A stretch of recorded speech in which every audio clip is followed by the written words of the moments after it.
Hello and welcome to the Magic of Boot 60th episode. This is Ronnie. I have Shudipta with me. Shudipta, this is the first day after I think 15, 16 days on the trot of World Cup of group stage and second round. So, Actually, it is more than that. okay, uh, It's almost like 20 days, I guess. 20 days. Okay, is it? Yeah, It almost. started in 20th. So, yeah, 17 days actually. Yeah, 17, 18 days. Yeah, Yeah. yeah. So the after 16 days, this is the first day that is off, and then a lot of football has happened. I mean, majority of the games have happened. Now we're focusing on, obviously the upcoming quarterfinals, but it's probably correct time to have a look at what happened in the second round a little bit. Yeah. So, why don't we start with USA versus the Netherlands? Netherlands win by 3-1. What's your thought on the game? I already have made a video about it, so I don't want to add anything else. But US midfield was good, but they were sort of like technically outsmarted by Van. So Uh, I just wanted to add anything. I mean, obviously there was a bit of chance for US, and I don't know if I've already said that. If I've done that, I'm just repeating myself. I think US were had the more ball, and I think they had chances.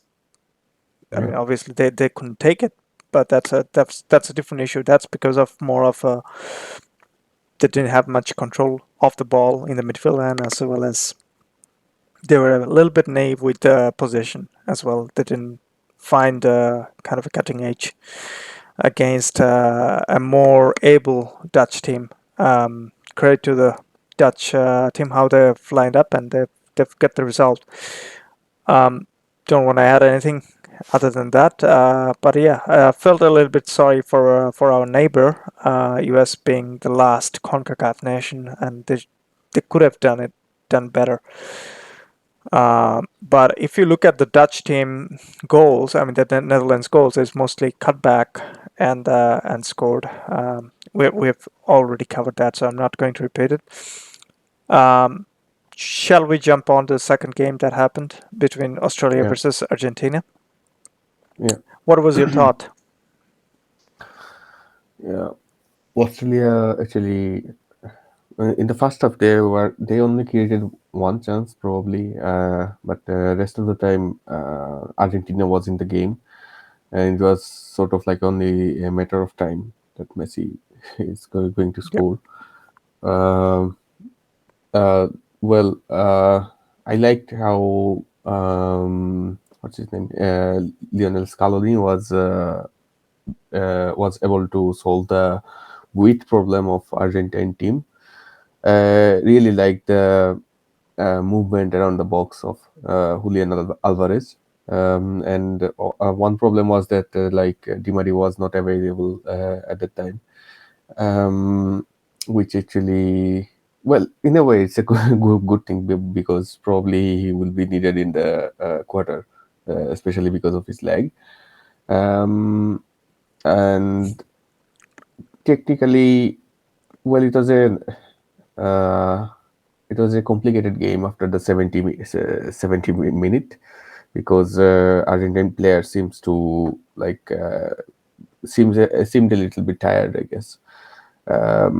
And they were just wanted to finish the match. Yep. That's where actually Australian team actually created some chances.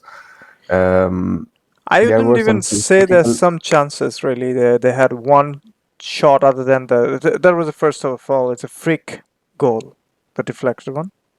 yeah, yeah, but it's, given that that could happen to any team. So, but they were actually there was this run, and Lisandro Martinez Oh yeah, was able what to, a yeah. tackle! Yeah, we talked Yeah, about yeah, it. what a tackle. It is almost like this reminded me that Mascherano tackle on Against Netherlands.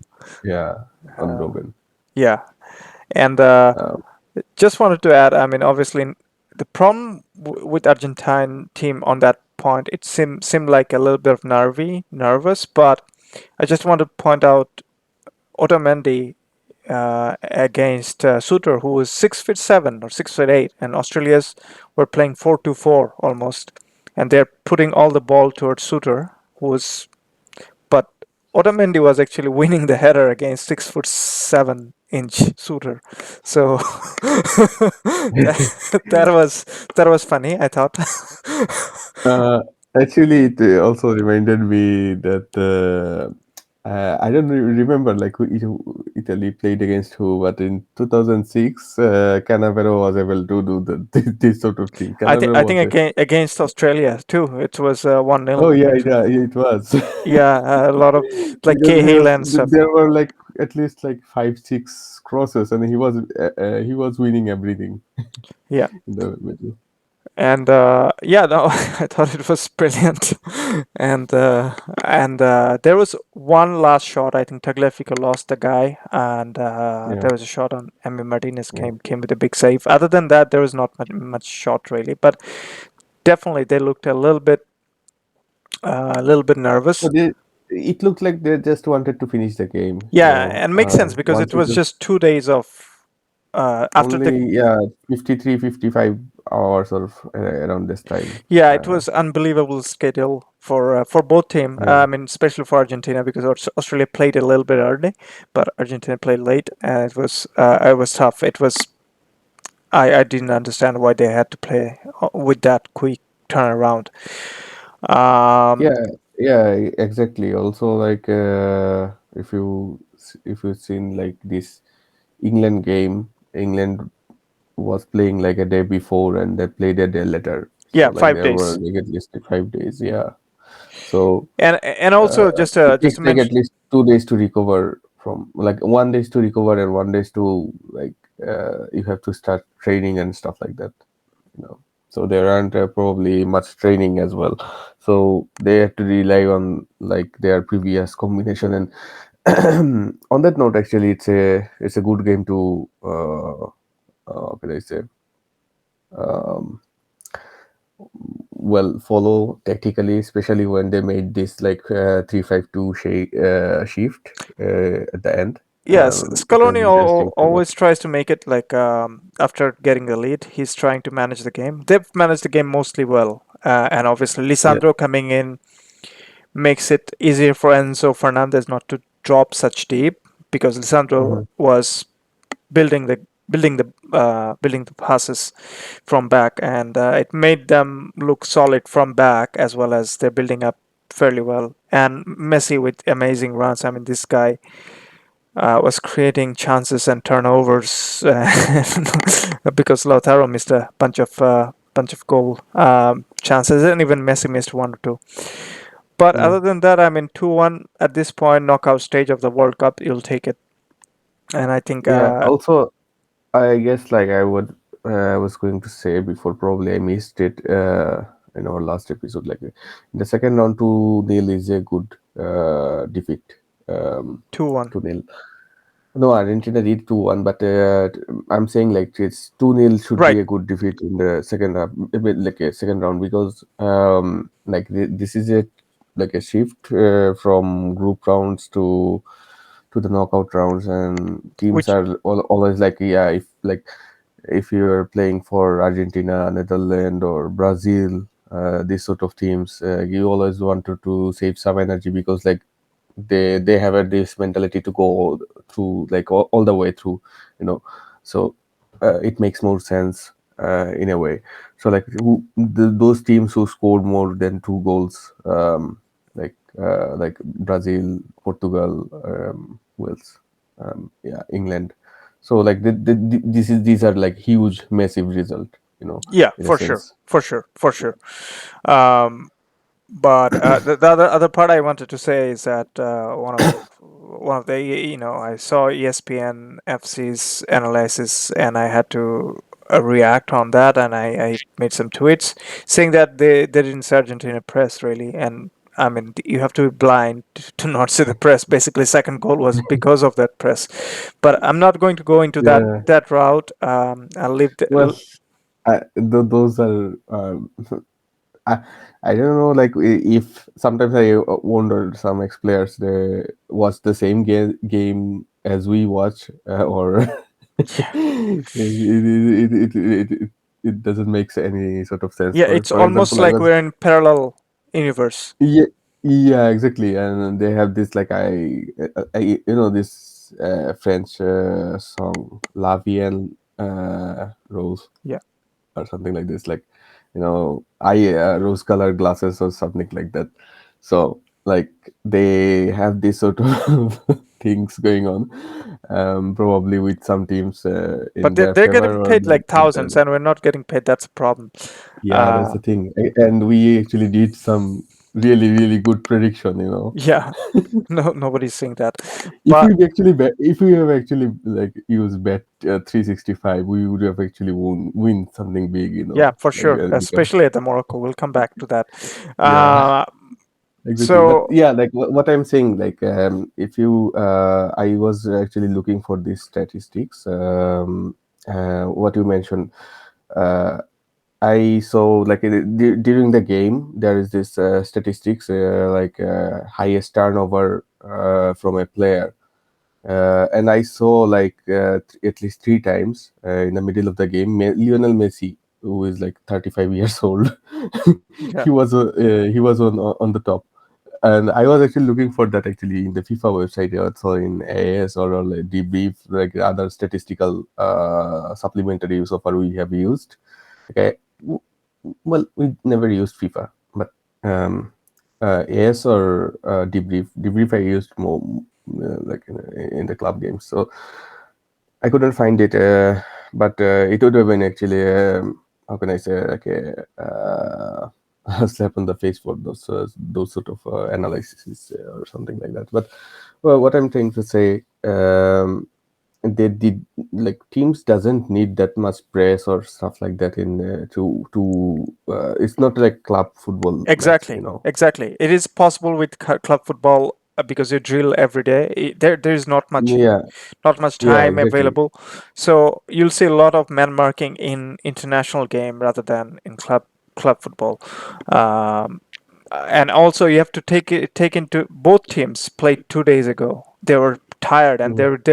the game was physical. They were not Australia Yeah, might not have a very good name of a players playing in a very high level leagues, but they're athletic and they know how to defend the tight yeah, spaces. exactly. That's why what I probably mentioned in the match review, because what I've seen from them actually when they played against Denmark, they basically outrun the Denmark midfield because they at after like 60-70 minutes, Denmark midfield was not being able to like dominate anymore.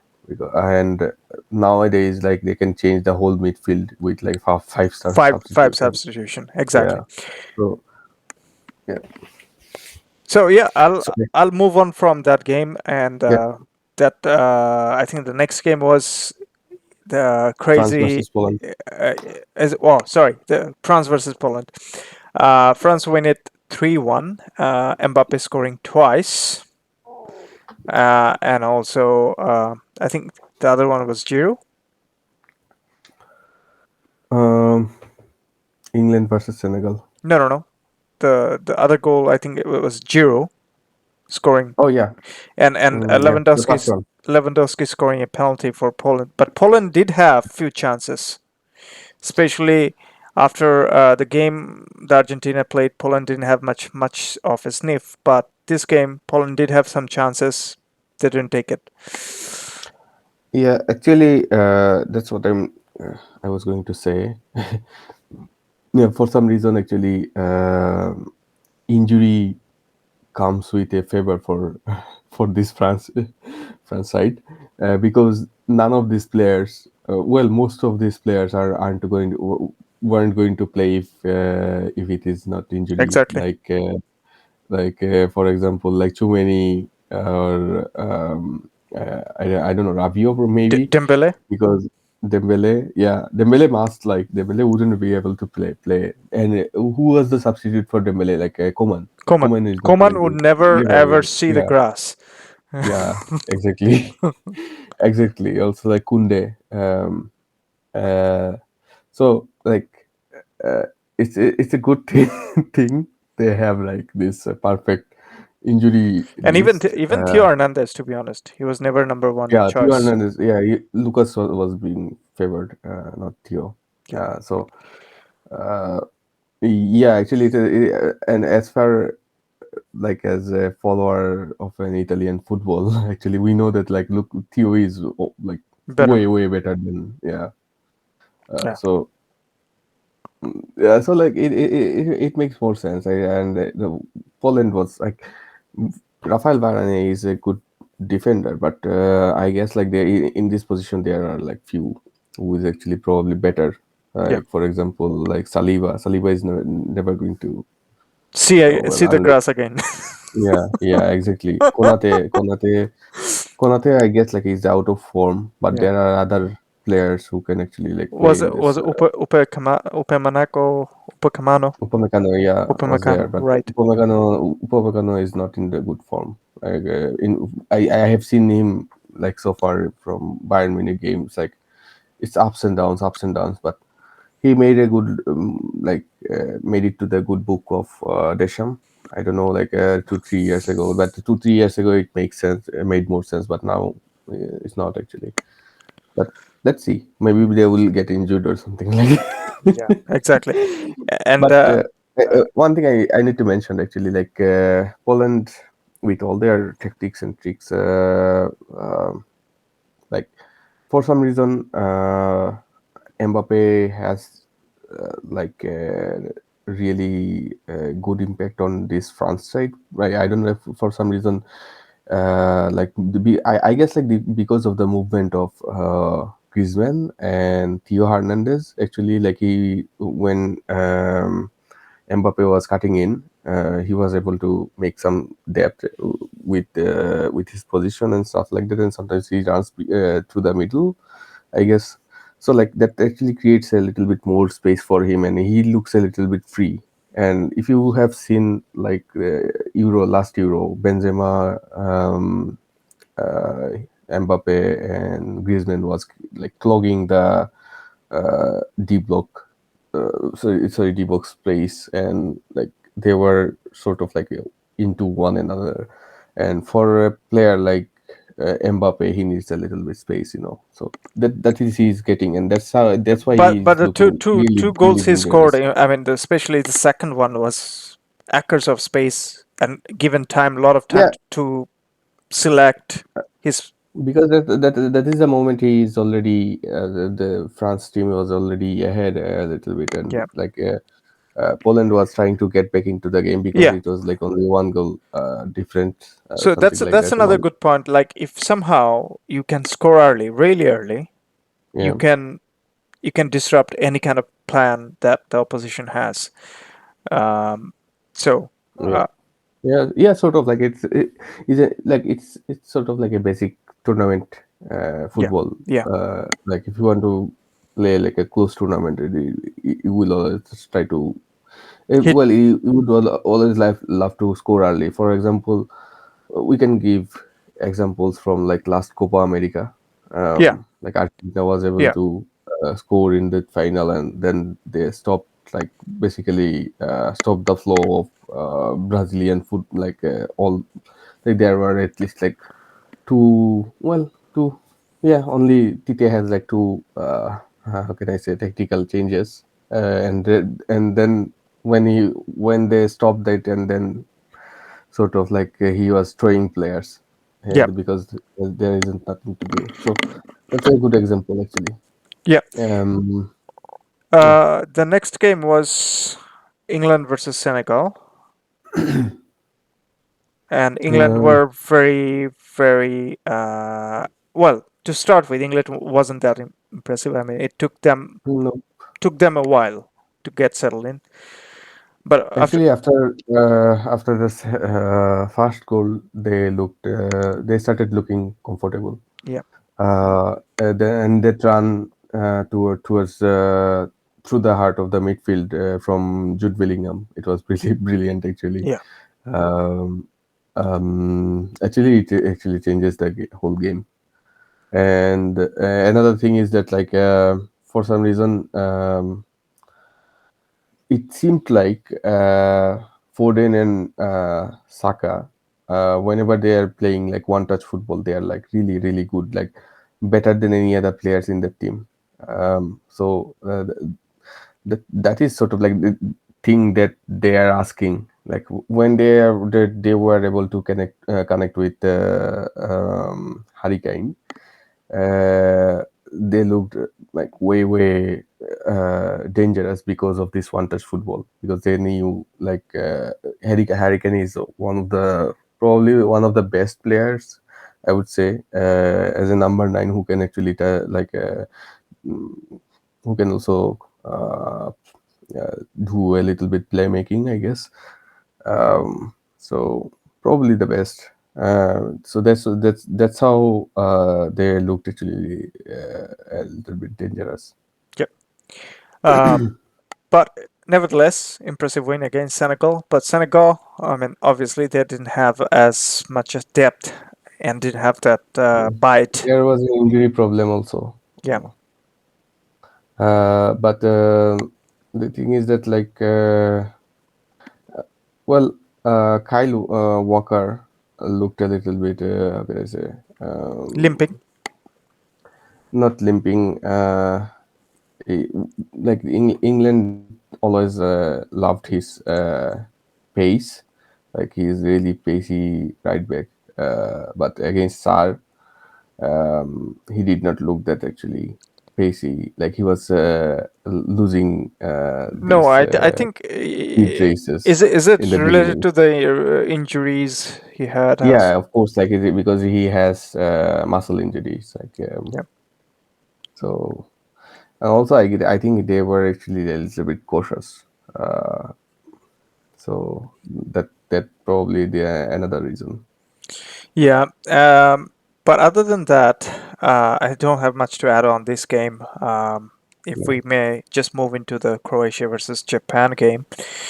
Um, Japan have been one of the neutrals' favorite for this tournament. I mean, because of the way they played, and they really pushed Croatia to the edge, and yeah, finally bowing down Well, in the I penalties. think yeah, I think Croatia were at one point were playing for the tiebreakers. Yeah, yeah, yeah. So It's so unfortunate the way it happened, but yeah, Japan could have taken more chances, and the goal that Croatia scored, I think it was more of a,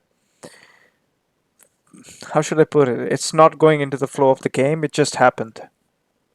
yeah, that's how actually Croatia was progressing into this tournament Yeah, so far. yeah. But yeah, nevertheless, what a run from Japan and fantastic Yeah, team. yeah. I But I actually was hope that disappointed. that I was yeah. disappointed with their penalty taking. I don't know who was. I mean, they should have. Minamino's shot after the first shot, Minamino was taken it, and when he like just shoot it, like it seems like he was actually like practicing with the goalkeeper or something like that. Like he was practicing with Almost the like giving a practice to under 15 or under 14 boys. yeah, exactly. Um but Minamino is a brilliant player so far. But Yeah, uh, yeah, I don't know. same Like as after that, Tanaka, same yeah, penalties. Yeah, yeah, exactly. So like after that, I thought like, okay, the Croatia is in their nerve. yeah, So, yeah. but they played super bravely. Unfortunately, they've went out. But you have to appreciate the joy they bring to this tournament, especially. Yeah, Um, and also the next game, Brazil versus South Korea. I think South Korea were really, really nervous for first 10 minutes, and within that first 10 minutes, Brazil have scored twice with a one penalty call, Yeah. which I thought obviously the rules says it's penalty, but it was Actually, like soft. there were a few. Uh, how can I say? Uh, Soft penalty was given in this tournament, and it's like really It's soft. really, really soft. I mean, it really Yeah, kills the flow of the game. I mean, say for example, if the Korea was trailing 1-0, they could always come back yeah, to the game. yeah. But 2-0 down within 12 or 13 minutes, it's almost over. Well, they looked a little bit nervous as well. Like in the first 3 4 minutes, I was I was watching that and I was seeing like they are giving away a ball in the middle of the pitch, like after 2 3 I know passes why in the they have build done up. it. I think they have started with 4-4-2 by thinking that Brazil will play with two center back and it would be four in the back. Danilo playing as a left back came more into the defensive midfielder role, and their two forwards found it hard to press on the upside, and it just fall apart in the middle. And when Danilo took over to the wider area, Neymar found pocket of space, and when Neymar finds pocket of space and can connect to Paqueta and others, that is Brazil was playing freely. Yeah, exactly. But also Korea, like I have seen them playing enough. Like they don't have that much speed anymore, but they were actually able to create sort of like a build up. Lot of But lot of yeah, chances but also. yeah, but this in this match they could not actually complete like 3 pass or 4 pass circuits or something I like think that. there was And pressure, too much pressure on them, and they're nervous. And second, you yeah, expect one of the shot that Son just I think it was bumped no, onto it the was not one. Allison, the one you were talking yeah about, Allison's shoulder probably just saved it. But what I'm saying that on that occasion, you normally bet on Son Heung-min to score. yeah. More than ever. I mean, he would have scored that for Tottenham Hotspur, but he could not on that occasion. But the goal was a cracker. The one goal they've get back. Richarlison? No, the Oh, Korean no. goal. And the Richarlison goal is almost another indication of how open and startled defensively they were in the first half, South Korea. Yeah. But it was a brilliant touch from Richarlison, like the movement he did before the pass, like starting the passing circuit with Yeah, for sure. Paqueta, and then For yeah, sure. So if you've seen Paqueta being playing more closely with Neymar, just to give Neymar that free that rhythm to interplay. actually, like another thing is that like it was important for this Brazil team to winning the ball, because like this World Cup is a World Cup of turnovers, and Paqueta was probably the highest turnover making player. So like that's in that note actually. On that note, actually, he was the most important player than actually Neymar, because he was recycling the ball in the pitch. No, fair enough. Um, Fair enough. yeah, But I but don't want to do it. defensively also like Richarlison was dropping down and creating sort of like a two blocks, like both of them were defensively actually a little bit ahead of Neymar. Neymar was a little bit deep down, just right in front of Casemiro or Danilo, and Richarlison was trying to block that channel of the center backs and the defensive midfielders.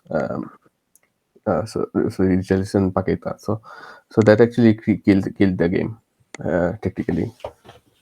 Um, sure. But 4-1, a good result for Brazil to Yeah. move on. The next game was Spain versus Morocco. Where should I start with this Spain passing? Pedri dropping deep, trying to pass sideways. Nobody was making a run. Nobody was doing anything. Even if anyone was making a run, they wouldn't go long at all. Morocco were patient. Nobody was shooting actually. The first shot on the goal in the 50th minute. Morata tried to run a few times on the back. I saw that, but nobody was giving that longer pass to No, him. And Uh, also, Morata seemed alone in the back line because everyone was in this like half spaces yeah. between like the defensive line and the midfield line, and this everyone was between in the well, it's good in the build up, like if you are receiving the balls in between the lines, but the problem is that like when you were attacking in the final third, that actually tells you the whole story. Like Dani Olmo, he's a really good build-up player. Ferran Torres, same similar player, but you need a Ansu Fati in that mix, to score or like to create a sort of like a threat, because Ansu Fati is the one who receives the ball in between the lines and try to make the maneuver to finish. This game almost screamed like a Borja Iglesias sort of striker who could have push center backs a little bit back, so you have a little bit more space to Yeah. pass around. But anyway, I'm not. Also, yeah, like he's like probably the I guess like most on form strikers so Or far. only physical striker they could have had. Yeah, The other thing which struck me, I don't know how many thousand passes or 900 passes Spain did, but it was of little. It was not creating anything much, unless the closest I think they got is the Sarabia's last minute flick hitting the post. yeah, and also like when Gavi left the pitch, Solar he played well for a few like 20 minutes, and after that like he was not being able to produce that much. And so far what I've seen him in PSG, he looks a little bit startling when PSG was being able to create like he needs a baseline to operate, so he's not like the creator, but he also like how can I say, like if you doing the zonal marking or like zonal pressing up in the pitch, your guy. So that is another tactic Luis Enrique did not actually put him in motion to make those zonal marking either towards the defensive midfielders or towards the creating sort of like a 4-4, because like Pedri is also good in pressing up high. So like I'll go back they did to not my have that point. actually. I'll go back to my Yeah, point. If your striker is pushing back the center backs, that gives the yeah, opportunity to player like Soler to operate yeah, and coming from yeah, deep, right? yeah, But yeah. anyway, I'm not going to go and blame Luis Enrique. This is everyone knew in the world how he's going to play, and obviously Morocco had homework done, and Amrabat had a well. First of all, I should say about Yasin Bono, who plays in Sevilla, but he had Yeah, a yeah. hack of a game. Could not even score even There in were a few penalties, saves, yeah. and And for the first 50 minutes, he was doing basically nothing yeah, exactly. in the game. There was a few chances, and he was all right for whatever Yeah, it's coming. And Amrabat had a fantastic game as well on the middle yeah, of the park. Fantastic game. He was keeping in check with all the passing lanes cutting out, and he was making sure that it doesn't reach much to the front line. So there was a lot of disconnect from Spanish team's point of view, and it went to the penalties. And guess what? Spanish coach Luis Enrique said a year ago that he has asked each players to practice 1,000 penalties, so they are already habituated. mm. I don't know what happened to the 1,000 penalties. None of them look like. I mean, they looked even worse than Japan penalties. Uh, If players like Busquets misses the penalty, and that it's a tells you. fashion that it's misses. I mean, you can always miss a penalty. Let the Yeah, of keeper course. save it. But if you're so tame about it, I mean, I was talking with probably one of my colleague and saying that what happened to the old days, I know, take a run and take a bullet shot. and if keeper saves it, make sure his arms are broken. That doesn't exist anymore. So everyone is into the tricks. Everyone is trying to do cute stuff, and it looks silly. Yeah, even even like players like Lewandowski, Lionel Messi, they actually takes like a sharp shoot towards the goal. And well, I'm not going to go there, but historically, uh, Spain is not good in tournament No, tiebreakers. no, for They sure, never for probably sure, won. for Only sure. once or twice probably And for I, them. I, I was telling you that I remember 2002 South Korea Yeah, and yeah, Spain penalty kicks. But to be honest, that there was two or three saves that Korean keeper made on that 2002 World Cup. He had to yeah, actually reach on the corner like Joaquin's one and yeah. stuff like that. Yeah. These penalties are a joke, the way it was taken. Anyway, moving on from Spain, congratulations to Morocco. I think the third or fourth country as an African country to move into the quarterfinals. Um, the next game was Portugal versus Actually, we made this prediction. So before we go yeah, to the yeah, Portugal game, yeah. we made this prediction like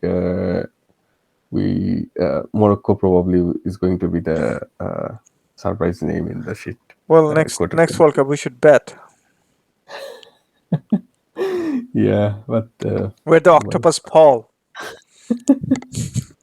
Octopus Paul is probably dead so far. and left his soul with us. Maybe. Okay, there you go. We should change our channel name to Octopus Paul. Next was Portugal versus The last one. Yeah, who were they playing? Switzerland. I, I yeah. I initially thought it would be close, but I think Switzerland were preparing for Cristiano Ronaldo, and Fernando Santos said, "Okay, I'm going to trick you," and he benched Cristiano Ronaldo, bring in Ramos, and Ramos was sparkling. Well, I guess like this is the first time he's playing as a lone striker. Because in Benfica he's sort of like playing just Yeah. behind the striker role, and I have seen him fairly enough. Like it was a funny circuit going on in this midfield actually. The Benfica midfield, like Yeah. Enzo Fernandez linking up with him, and also like he's really good in both feet actually, Yeah.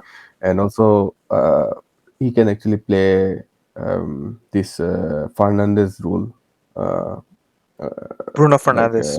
Bruno Fernandez, yeah, how he's playing so far, like, but different sort of players, different sort of Yeah. attacking traits he have, but well, it's sort of well deserved. Like, like nobody should surprise, like if they're following Benfica so far.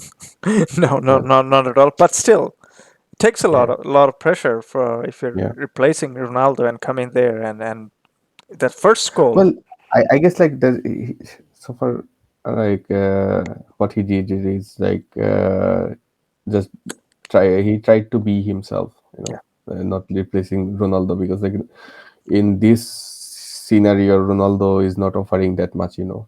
He was actually restricting enough, so Yeah, they had to yeah, drop him. exactly. But the team looked way better Yeah, because of Ramos playing that yeah, role. yeah. Also, like they played what's his name? Carvalho in the midfield and Otavio.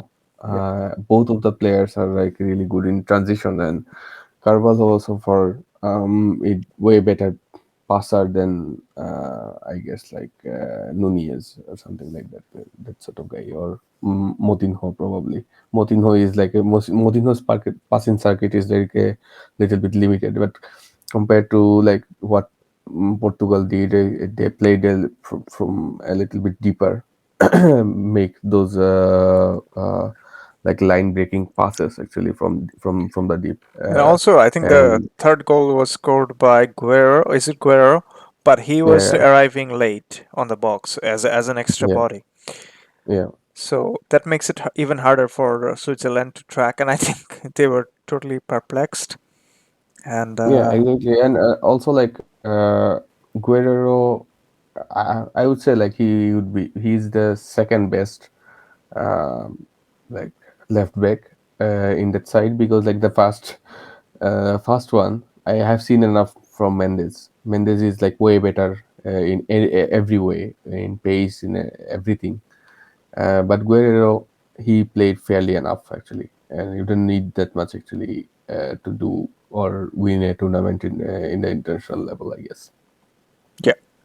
Um, but yeah, even Rafael Leao comes up from the bench and scored that fantastic goal. That is actually one of my frustration actually. Like I don't. Well, I have seen Joao Felix so far, even with this Portugal shirt and in Atletico Madrid, but I've seen also like Rafael Leao, and one of the team I watch, one of the player, because of him I actually watch AC Milan. AC Milan, yeah, AC Milan games, and mm, like it seems unfair, like I've been he's been performing like I don't know, like it's more than a year Yeah, uh, on that note and on that level, and it seems a little bit unfair, like to it see is. him It in is the mid. unfair. He's done. He's doing very well for a limited time, Yeah, and it's been great. But and whenever he's coming in the game, he's also scoring. He probably already scored like 2 goals in the World Cup, and yeah, both actually scored from the bench. So yeah. But yeah, that's about it from second round, and all of those teams are coming into the play. So we'll do a little bit of preview. I mean, obviously we yeah, you try to done that tactically, going very deep, but we're probably not going to go there. yeah. The first one is Croatia Croatia. versus Brazil. How do you see this? An easier try for Brazil? I don't I don't see that actually, like given how they are playing so far this in this tournament, and actually probably Brazil would have actually a little bit worried with injuries and everything, but now Neymar looks sharp, and given that like they have a break also, Hmm. so yeah, also like Gabriel Jesus is missing, but they probably wouldn't need him actually anyway.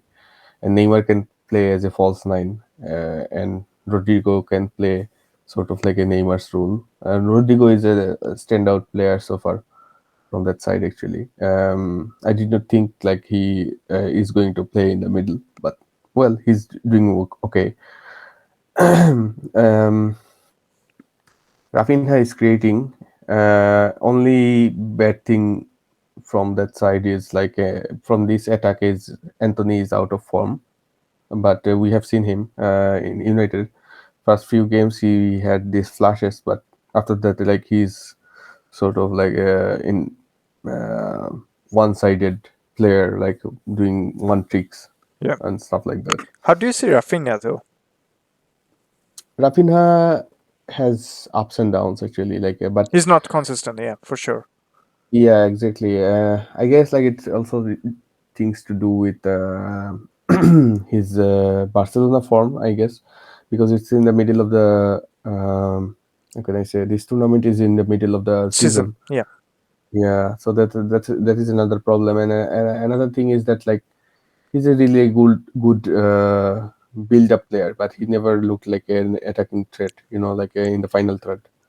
Yeah. So but yeah, like Rodrigo is way better player, and also like when he was playing Rodrigo, he looks like he's being able to score or something like that, and he doesn't actually what can I say, um, he always try to make a shot Yeah. outside or inside of the box, and But also but like do you feel wants to go this way, both ways, so like it also creates problems.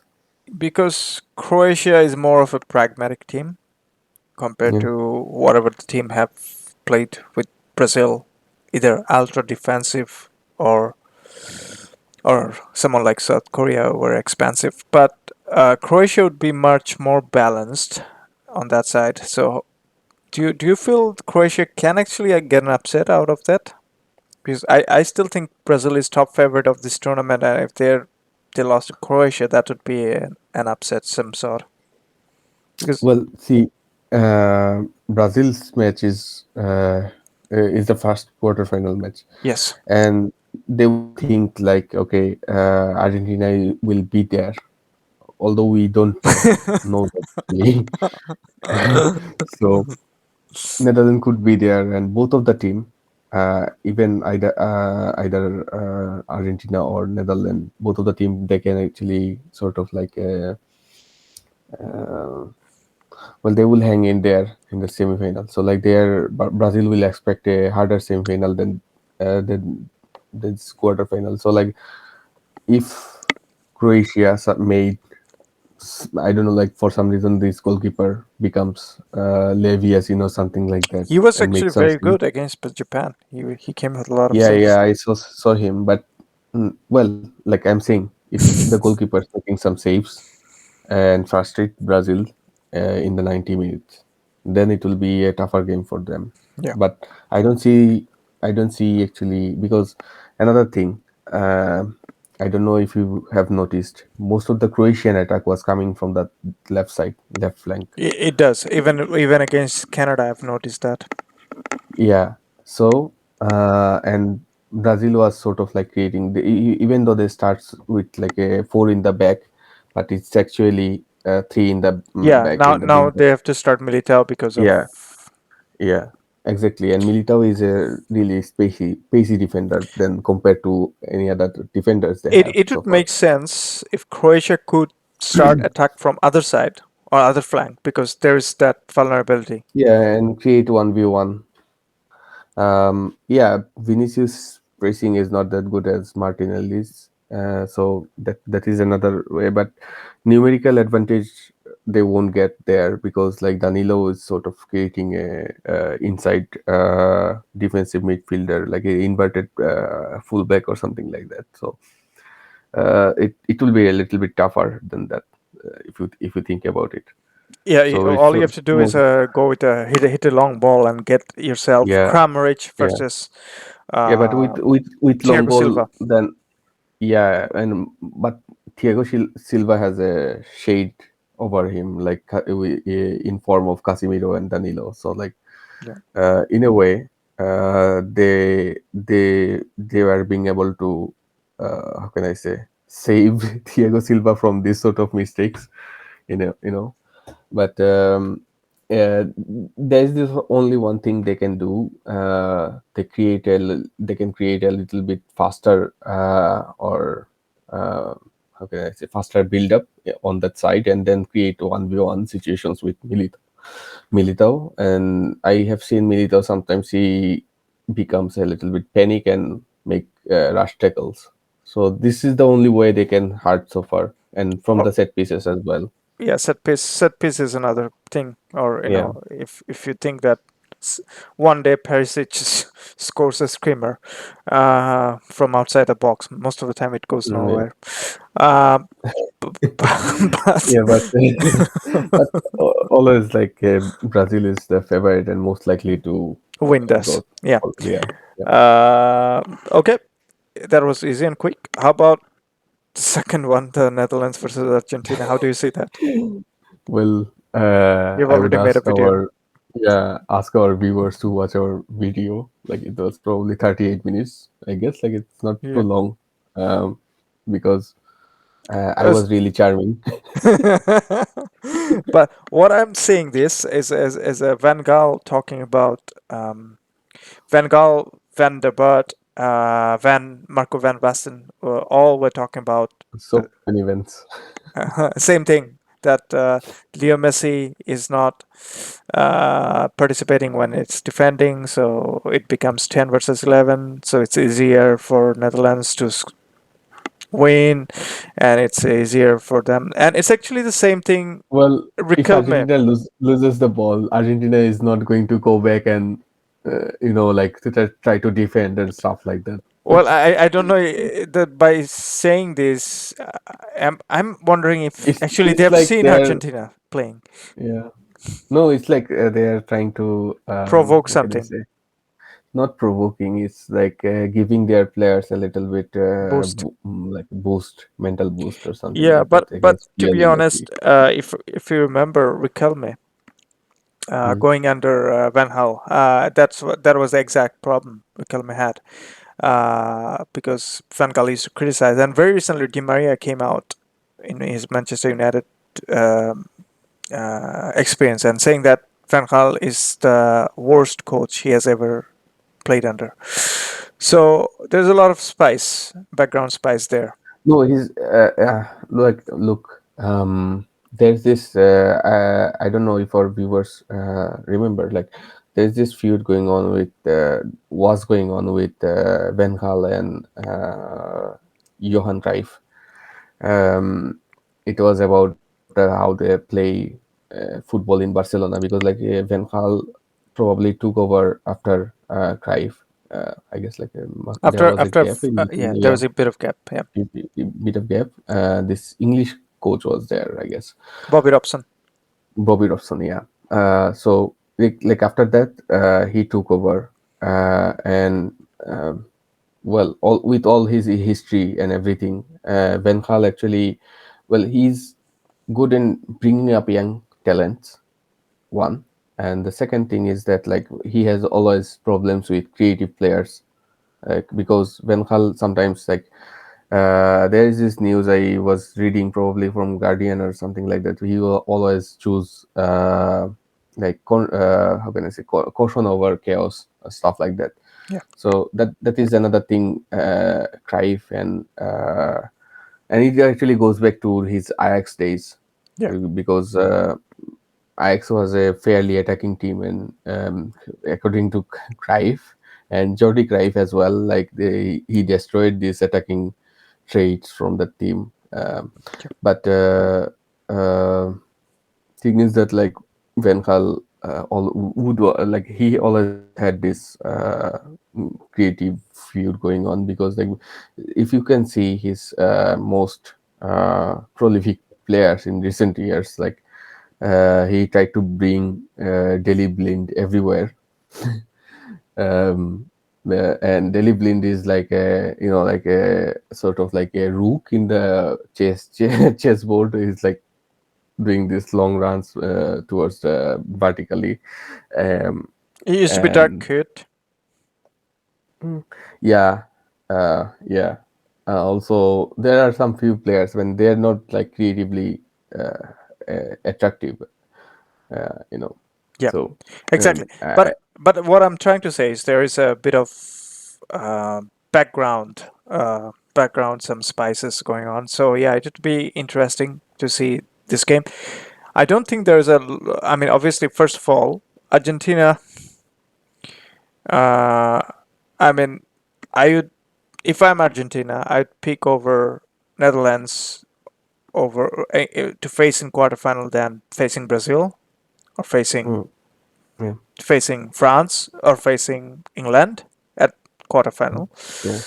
So they won't be that bad. But saying that, it's not that far off. I mean, both teams are very close in terms of footballing ability and then Actually, well, injury made it happen, because like there are some injury concern going on in Argentine camp. Uh, I guess like Depaul, there is this issue with Depaul. I guess like he but might not be able. he just after that he just posted on Instagram and saying that I'm fine. I don't, all is well. So I don't even know.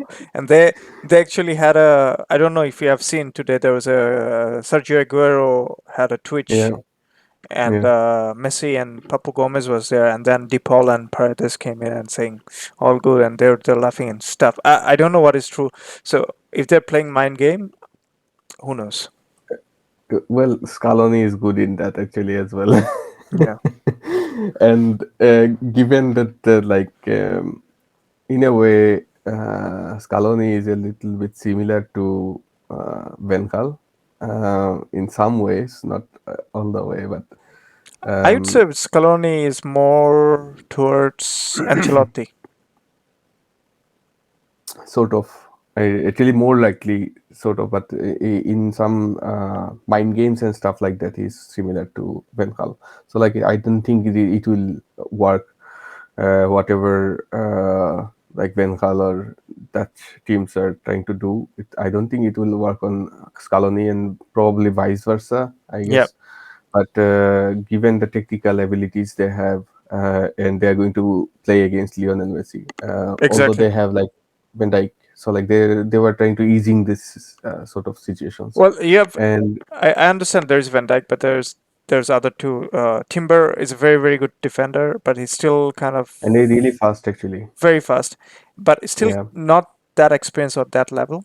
yeah. One and the other Experience, I guess, like in is I guess another issue. If like so far what I've seen, like Di Maria has a tendency to switch with Lionel Messi and go to the towards that other left flank. side, Yeah, and yeah, and then that would be a little bit devastating for this sort of team, because like if there is Lionel Messi and Alvarez and uh, Di Maria playing in the same like line. 3v3 situations, Yeah, so like they are always coming on top in every possible scenarios.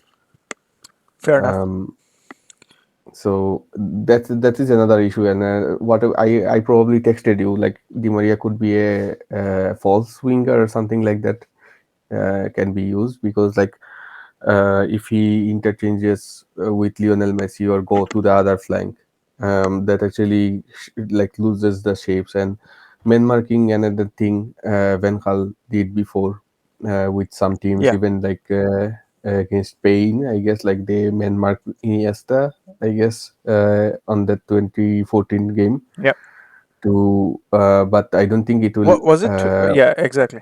Yeah, Because they wanted to destroy the build yeah, up yeah, yeah, and try yeah. to No, no, recycle. I get that, Yeah. but then, yeah, I don't see that working. And even if you man mark Messi, I mean, if he's No, in, man marking Messi, because like Messi is not getting involved in the up until the final third. So well, man no, marking will he stop the comes attack. back to, he comes back to, right? Yeah, but they don't need him to like create build up. Like now Who Enzo knows? Fernandez is there. Who knows? Let's see. No, normally like normally they don't need unless There is enough if Frankie pressure De Jong, up. yeah, if Frankie De Jong is pushing forward, then that actually creates also like space for Messi.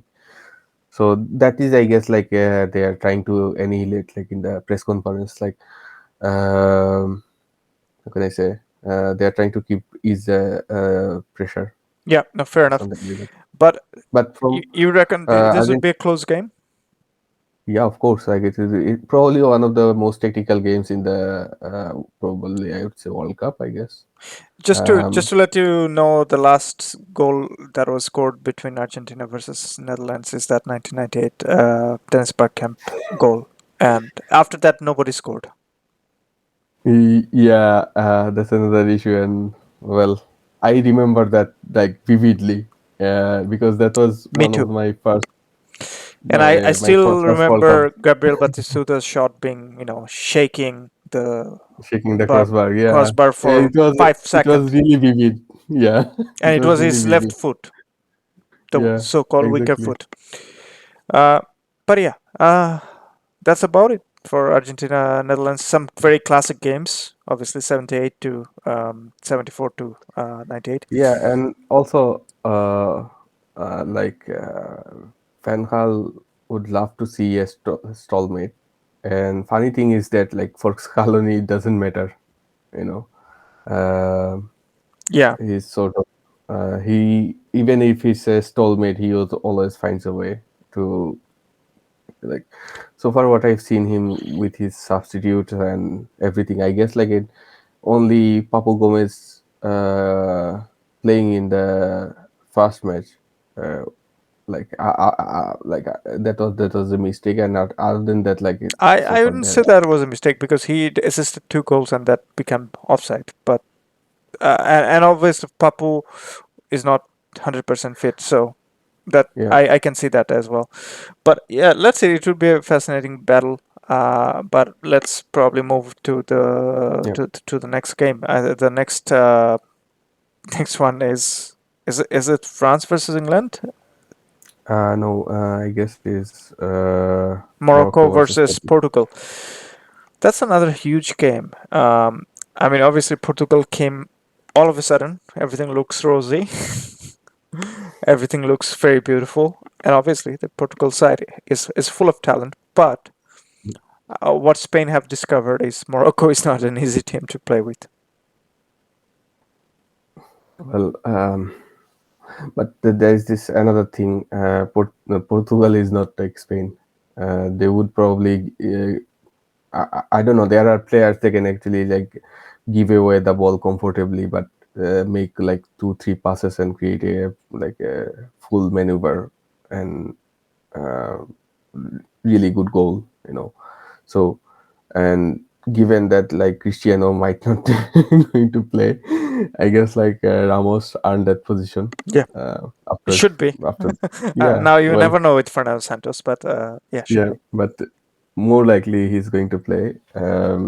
So I don't think like uh, how can I say, um, Morocco has the speed, because like the speed won't work against Portugal, because like there are actually like speedy midfielders as well from Portuguese side.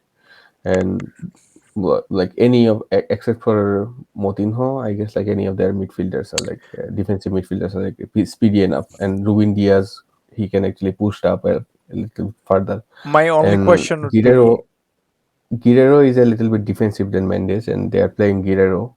So I don't think like that side, and Morocco has a tendency to attack from that side actually, yeah, like with Hakimi. Ziyech Sorry, Ziyech. Yeah, Hakimi. yeah. Yeah, The other question I would have is Cancelo still like available? He's not suspended, right?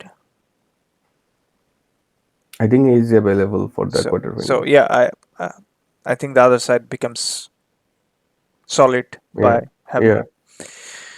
Actually, also like with Dalot, so far what I've seen in the Manchester United shirt, No, he was very he's good also in the fast. last game as Yeah, well. He's yeah, very good. So no, it's not an easy game. yeah. But I don't see a 5-6, a 5 goal or 6 goal thumping. No, it will be more likely like 2-0, 3-0, stuff like that. I think it would be could be a little bit more closer than that, like 1 to 2 goal. No, I don't think actually that would be that closer, because like Morocco's stronger suit is there in their wings, and Portugal fullbacks are really fast. No, What I've I seen. understand, but I think Morocco would just be okay just to sit back for a while, absorb pressure, and just come back and try to hit it counter. Um, That is sort of like their another way, but Portuguese, so far what I've seen, Portugal are always like they don't actually pass around the ball around the no, it's the very box. So direct, very direct. yeah, it's a little bit direct than that. So like there will be counter attack, or there will be a try for counter attack, but Yeah, Portugal has like better enough players like players Fernandez to cover. and Bernardo Silva. They can actually push up and like win the ball. And Bernardo Silva is doing that week in week out No, no, fair enough. for But City. what I'm trying to say is that I wouldn't be surprised if I see Morocco come out as a winner. Yeah, true actually. Like given that like if for some reason Portugal misses their chances It's and all about first, the first few passes and tempo. If yeah, somehow that gets disrupted, you start to build in and the other part in that thing we should not forget is local support for Morocco. yeah, that's another thing. I have probably mentioned that actually in our previous video when we were covering Morocco versus Spain. I have seen in the group matches there were huge supports, and that Whole actually Arab was a game changer. Yeah, like whole Arab world when is more, supporting. yeah, exactly, and also like African, they are also like African getting African supports as well. Another thing is that like there was this chance created in the second half in the counter, and after that the whole stadium against Spain, and after that actually the whole stadium basically erupted, and Spain felt a little bit pressure, and I have seen actually Busquets was making some like positional mistakes, Yeah. which is rare, you know. Yeah, yeah. So that's the other additional thing. If anyhow Morocco starts to build on that 10-minute, 15-minute Yeah, block, the more the crowd will come into the game, and it will be not easy to yeah, knock them. yeah. Yeah, that's about it from my side on that game. Um, shall we move to the England France thing? Well, so-called the big game, I guess. Well, it is a big game. It is fitting to say because European big game, I guess. yeah, yeah, yeah. But England played well. They're unbeatable, you know, so far. No, I shouldn't say that. And The game against US was a nightmare. I would say, but they've improved against Senegal. But then yeah, it's a Senegal. Um, how do you see this game? It's between the two coaches that don't like to attack much. yeah, exactly. And I can see a really cagey game based on counter attacks and lots of midfield duels with Like long nobody balls and wants everything. ball. Everybody wants Yeah, space. exactly. Yeah, everybody wants space. Uh, I don't know if Phil Foden is going to play, but that would be interesting to see. Because he But makes this English team looks way better, way more palatable than it actually is.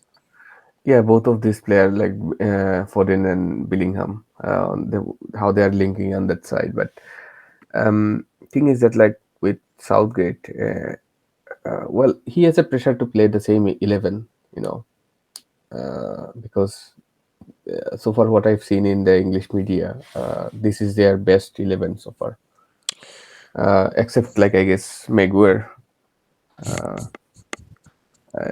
Well, Yeah, we have been like watching this run for a while. Uh, Maguire is really good in like low blocks. Like if England decided to play in counter and not giving space. Mbappe space because Mbappe needs a little bit space to run forward. And with 1v1 with Kyle Walker, it will be a little bit uh, tougher for him to get space. But he did that before, getting space in this sort of situations. But another thing, Stone's fitness, because he was limping at the end of Senegal game, and they were actually probably there weren't any sort of like a injury or something, but they took him out because they were being cautious. But I can see actually both of the team. Like France would be a little bit more attacking, I guess. Like given Yeah, that like England would love to like give away balls yeah. or try to attack long. And I think France And has a better midfield in terms of build up. yeah, yeah, actually, too many really good in ball. Rabiot when his form. Rabiot as well, and also Griezmann. Um, I think Griezmann is having a quietly very good World Cup so far. Yeah, actually, because he is getting those second balls and passes from Rabiot from that side actually, and from that side, this passes for him. He's a lefty, so that is another issue. I guess like except the wingers, England doesn't have a lefty in the middle. So That makes a huge difference.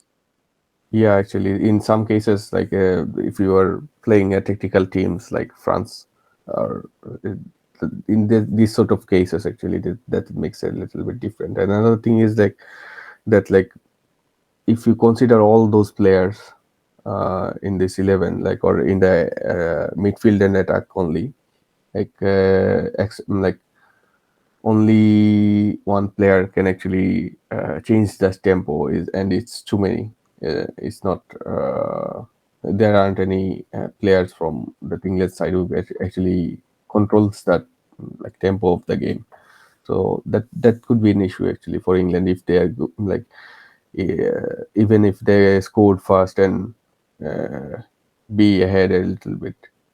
So because like sometimes you need to play a little bit slower football, But with Billingham, Foden, they always like drives fast. That that would be a good fight if you are like nil-nil or 1-0 down or something like that. But you need someone in the middle to control the tempo. But England doesn't have this sort of players. Yeah, So and also I'm not saying England doesn't have a very good winger, but if you're comparing against Mbappe and Dembele, I'd still say France have a little bit of edge on that. Um, not much, well, actually, not much. Yeah, I have seen Saka, Foden. They are also like good in 1v1 situations. Like, so it would be but it's about the space. I mean, I understand for them, Saka is really quick. But say, for example, how quickly you can go and use that space. I think if you have that, obviously Dembele can be wayward, but he's still very, Mm. very quick. And same as Koeman. Yeah, exactly. It will be it will be actually be a good battle in the fullbacks versus because like both of the fullbacks like Theo against Saka and also Walker against Mbappe. Also, I guess who plays Dembele against well Dembele against Shaw would be tricky because Yeah, I like think Dembele I was can a only little bit see perfect. Dembele winning it. Yeah, and 14 versus who's playing? Uh, Unde. It would be also an interesting fight, but I guess like Dembele versus Shaw would be a little bit Mismatch. a mismatch. Yeah. But yeah, who knows? Luke Shaw comes up with the best performance of his life. Who knows? But other than that, uh, I am really interested. I'm really looking for this game because it's a classic European positional block and counter attacks. So I don't know how people would like it. I'm expecting a cagey but tactical kind of positional battle. Well, like so far what I've seen from Southgate and Deschamps, I don't like them at all. But in the beginning, it will be a little bit more technical than it ends because like both of the coaches, they don't have actually never made those genius changes in the middle of the game. Well, Like they Oliver, just rely on the players. exactly. You rely on the players. Yeah. Um, and yeah, basically that's about it. So I guess we have. Well, if you want to add, you can add, but I don't have anything to add on this particular game. No, not really, but I guess like we can start a I don't know bet agency or something or betting agency so that our viewers can make Somehow we have to convince that we are yeah the departed soul of Paul, Octopus Paul. Octopus Fall. Yeah, yeah. I guess like watching every games or most likely every highlights of that works actually But yeah, in a way. what right now makes a little bit of different kind of World Cup is that you're not going to get a certain second tier sort of team who can actually beat you. I'm not saying that, say, for example, Saudi Arabia beat Argentina or Japan beating Spain or something. I'm not even going into that. But now you will be seeing teams are more closer to each other's strengths, and you'll see a lot more different kind of game than what we have seen, say, Australia, Argentina, low block. We previewed probably like 16 to 18 teams, right? And most of the teams, they have players they can actually run for like 90 minutes and three group matches actually, like 270 minutes run. They can actually do that. Uh, and that actually changes everything, because like if you remember like in 90s, well, I only watched one World Cup in 90s, like 1998. Hmm. But then I was like really little, but I remember those sort of stuff. And also like 2002, Hmm. I have seen players like really tired after like 80 90 minutes Yeah. game. uh, and when I was like a little bit bigger, like when if you remember this Ghana match against Germany, there are few matches the like players' foot actually just gave up after like 90 minutes, And then the extra especially when time. they Now talk. there is more extra of extra time. So Yeah, exactly. And there are few club matches as well. Like you have mentioned, probably Atletico games against Real Madrid. Like after 90 minutes, the Atletico especially players if you're basically gave up. Yeah, defending and yeah. chasing If you had, shadows, right? yeah, like this German statistics we mentioned, that like where it says like if you are defending, you have to run more than if Which when you covers have spaces. balls. Yeah. Yeah, yeah, exactly. So so that actually changed the game in a whole new way. But there is this question actually, in the next World Cup there will be probably 48 teams, Yeah. and one fourth of the world is going to play in the World Cup. So for me, like, well, I can understand globalization, but one fourth of the World Cup or one fourth of the every team, Let's bring if they everyone then. play in the, yeah, Why yeah, not? exactly, it doesn't make sense, because like playing 32 teams, and amongst those 32 teams, at least like what I just say, like at least like 18 or to 20 teams, they can actually run for like the whole tournament or even. So But there will you be need less runner. matches then. If the 48 teams are coming in, I think there will be three teams in one group, and they're making 16 groups. So you'll have, Oh, yeah, 48 teams. 48 teams. So there will be 60. No, then there will be like more knockout matches and more like 120-minute matches. Right. And I don't want that actually. And there will be like a second round, third round, and then quarter or something like that.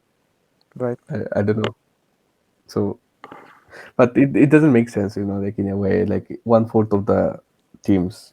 If you think about a club or like a Champions League or stuff like the quality of football, you can see like dropping, like after Europa League, it drops a little bit, you know. And most of the team doesn't have that sort of squad, like 26. So like there will be more, like, and it's also like based on lotteries, like nobody knows who's going to play. So, for example, if you are playing like Faroe Island, for some reason you can score like 5 8 goals and get some sort of advantage against your opponent. Uh, Well, basically, so Spain did. First game against Costa Rica to this tournament, 7 goals, and that goal yeah, difference made them to go into the next round. yeah, exactly. So it doesn't make sense in a way, So I would love to see like 32 teams I think playing 32 again. was the standard. Standard, yeah, exactly. And also, uh, like in the next World Cup, like we have seen in the 2018, 2018 at least like 12 to 14 teams were No, uh, fairly what I've physically fit. heard is that if there is 48 teams, there will be three teams in a group, so everyone has to play two group games. So if there is an upset, Then that nobody wanted to lose, if there is an because like it's upset, only two say for games. example, the first game Argentina lost and they still came back as a group winner, you don't have that Yeah, opportunity anymore to gain the ground. no, no, not anymore. Yeah. So yeah, and like nobody, even like big teams, don't want to lose. And what we have seen so far from big teams, they want to a little bit flashy opening and stuff like that. Yeah. They wants to attack and stuff like that. They That won't happen anymore. Yeah. So it will be really boring in a way. Also, like the quality of football drops a little bit. Yeah. I guess And let's see. I mean, it's still we're still in 2022. Talking about yeah, 2026, we'll have plenty of time to talk about it. I guess 4 years. I hope so. But if you have anything else to add, No, not much actually. okay. Not. Then on that note, I guess we'll wrap it up. Thank you for joining. And yeah, for the viewers, please make sure that you see, you comment, you like, and you share the video so we can get some attention as much as our departed soul of Octopus Paul.